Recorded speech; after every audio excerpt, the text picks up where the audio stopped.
Guys, there's gonna be a war coming, and it's not gonna be very good. 2016 is a year where people are justifying the hatred towards the majority group of people, and 2017 is where people are actually committing violence towards those majority group of people. You know, back in the 60s, UC Berkeley protested for free speech, and now they're going on riots protesting against free speech.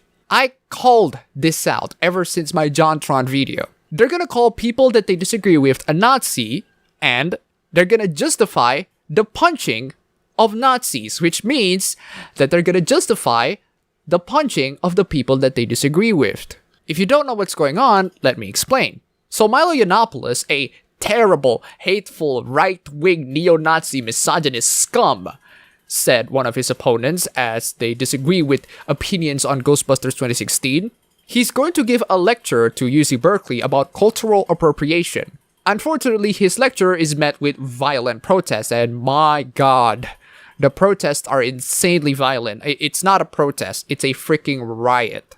People destroying buildings here and there, ATM machines being destroyed, people getting seriously injured and hurt, a girl got pepper sprayed for simply giving an interview. Oh wait, it's probably the red hat, isn't it? The red hat is very triggering to some people. Except it wasn't even a Make America Great Again hat, it was a parody hat. Here we have these people throw garbage bins because screw these garbage bins, right? Damn these garbage bins for oppressing me. All of this because Milo is about to give a lecture on cultural appropriation at UC Berkeley. I mean, what a horrible person. What a fascist. What a neo-Nazi. Even though he is gay and he's Jewish. So you're practically attacking a gay Jewish man at this moment. So how can we take down fascists, the protesters asked? Well, by applying fascist tactics. We're going to intimidate Milo into silence. We're all for free speech, ladies and gentlemen, but hate speech is not allowed. Question. What is a hate speech? And are you sure that this hate speech can be defined objectively? I find it hilarious that the protesters are called Antifa, aka anti-fascist. Anti-fascist. Are you serious? It's Antifa on the title alone. These people are using actual fascist tactics in order to intimidate and silence people based on political opinions. I think that is called terrorism. I think there's a good reason why these people love ISIS so much. They're applying ISIS tactics to people that disagree with them. So with all the riots and the things happening around the place, what is the mainstream media's reaction to this entire thing? Well, how about calling these riots protest? How about just masking the entire thing to be just peaceful protest over someone with differences of opinions? How about literally justifying the punching of Nazis, aka people who disagree with other people's opinions? I love this one by our resident hypocrite Jet Whittaker. In case you missed it, JonTron came out as an anti-social justice, anti-Black Lives Matter racist. Here he is, dressed as a Nazi, for real.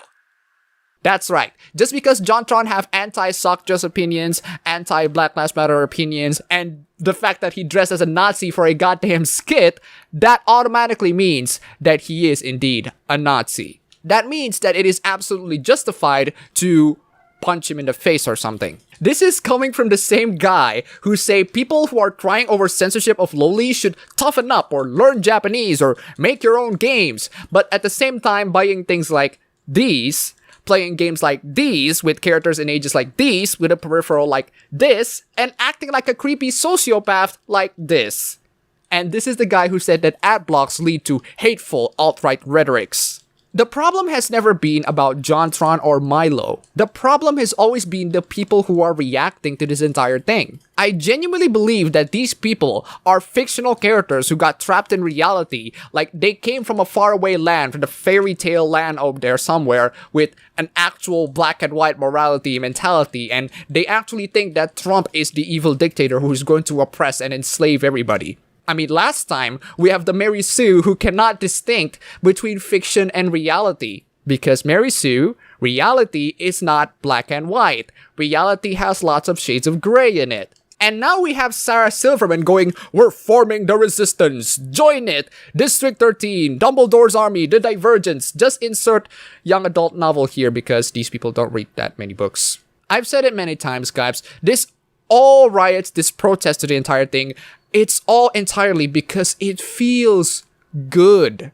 It's all entirely stems from the fact that it feels good just to fight the power and to resist the power, especially when the person that you don't like, Donald Trump, is the president. This isn't the most productive solution on dealing with this entire thing, but it is indeed the easiest and the most satisfying. It is not going to make America to be a better place, definitely not. It's going to cause lots of property damages everywhere, but it is definitely the most satisfying. It is very satisfying to indeed throw garbage bins and just tell them that you're oppressing me or something. But let's just get to some of these people's wonderful reactions. Breaking window is not violence. Milo's hate speech and harassment are violence. Imagine if Milo got replaced by Anita Sarkeesian. Imagine if I say that breaking windows is not violence. Anita Sarkeesian's hateful rhetoric against gamers, that's violence. I mean, it would be absolutely nonsensical to these people. They're gonna say, oh, breaking windows is actually violent because it's actually to the person that I like. If it's to the person that I don't like, it's definitely not violence. Milo is not a firebrand or provocateur. He's a ruthless individual responsible for the personal and directed mass abuse of dozens. Are you talking about Milo and Leslie Jones? Because the one thing that I know is that Leslie Jones is the one actually directing abuse to others. Reporting on him as a victim or framing the cancellations of his talks are because of violence or attacks on free speech is irresponsible. Intimidating people into silence with violence is not an attack on free speech. Why? Because Milo say mean words to other people. How can you even consider the two as equal crimes? Milo says mean words on the internet. You destroy properties and ATM machines and those poor garbage bins, man. Hate speech is not free speech. Yes, it is. Yes, it freaking is. Just because you don't like it, just because it's hateful to you, doesn't mean that it's not free speech. If it isn't, please tell me what is the standard definition of what hate speech is. What is the objective measure of what actual hate speech is? Can you please give me and tell me examples of what is and isn't hate speech? Are you saying that Young Justice Season 2 is not really that good? It's some form of hate speech towards Young Justice fans?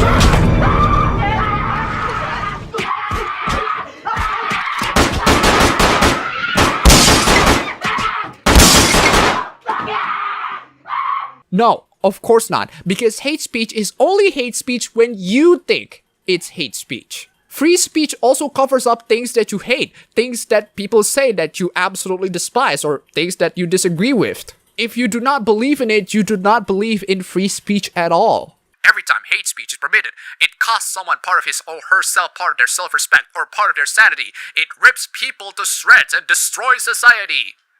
I agree. Which is why you should stop calling Milo a fascist and a Nazi when he is actually not any of them. Hate speech is anything but free. Yes it is. Yes it is. Do you know what freedom of speech also covers?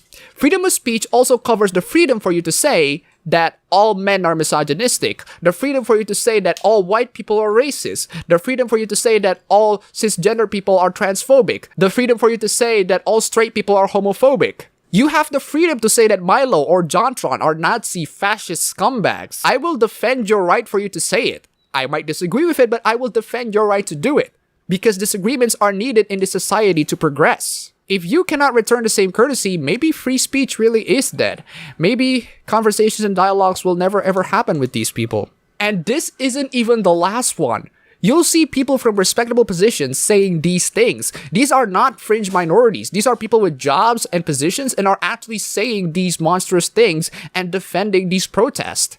And this entire thing does not come out of a whim. Oh no, this thing breeds from the mainstream media justifying the punching of Nazis. Ferguson in defense of rioting. Yep, the riots in Ferguson, that is absolutely justified. Thanks, mainstream media. The infinite joy of watching a Nazi getting punched into music. Who is a Nazi? Who is a Nazi? Can you define to me what is and isn't a Nazi? Because apparently what your definition of a Nazi is people that you disagree with. Neo-Nazi Richard Spencer got punched. You can thank the Black Bloc. For God's sake, Richard Spencer has opinions that you might disagree with, and that somehow justifies you punching him? Even if he is a neo-Nazi, even if he has opinions that is congruent with neo-Nazi opinions. He hasn't done anything wrong other than saying those things. What makes you think that you have the right to punch him just because you don't like the things that he say? The mainstream media has been fueling the protests and the hate for like years now. It is so hateful. It is so damaging. Even Jonathan McIntosh thinks that you're insane. That's right. Jonathan McIntosh thinks that you are crazy. Let that sink in. The sink is knocking on the door. Let that sink in. I don't even know how many times I have to say this, but I need to say it again and again and again. If someone say mean words to you, you also have the power to say mean words back at them. You have the weapon to actually engage with them and agree with them in a discussion. These people want to punch people because it just shows to them that they don't have anything in their head. They don't know what they have to speak. They don't know what they have in mind. They have nothing else to argue. It shows to us that they're not very smart in the intelligence department. So they're going to pull the last resort. They're going to punch people. All of this because they cannot handle the fact that people have differences of opinions. They can't handle the fact that people have different thoughts and opinions. And all of this are endorsed by the mainstream media instead of being condemned. This is why the immature, inexperienced, blonde-haired kid Nara Trump win the presidency. And all of these violence and protest, all of that just for the sake of peace and tolerance.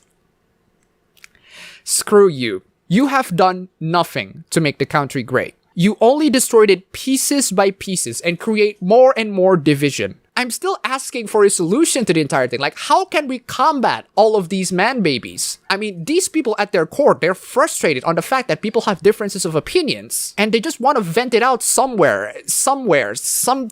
place. How about playing video games?